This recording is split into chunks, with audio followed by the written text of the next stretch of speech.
come up, practical issues, right? So if someone's getting bullied, for example, we deal with that, right? We put in place systems to fight bullying. Right.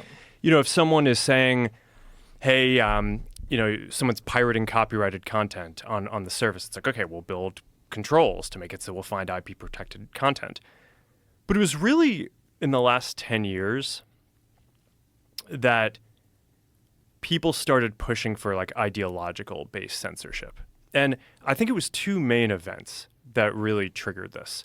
In 2016, there was the election of President Trump, also coincided with basically Brexit in the EU and sort of the fragmentation of the EU.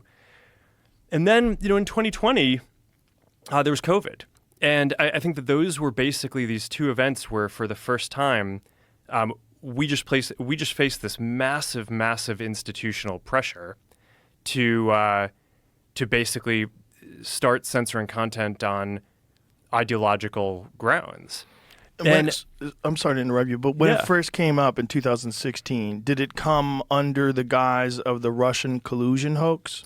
And this is the thing. At the time, I was really sort of ill-prepared to kind of parse what was going on, right? It's, I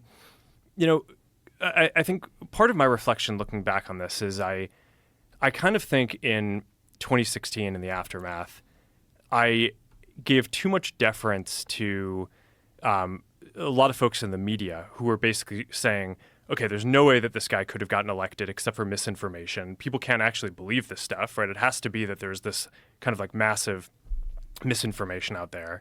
Some of it started with the Russia collusion stuff, but it kind of morphed into different things over time. Well, he was so ideologically polarizing, right? Like people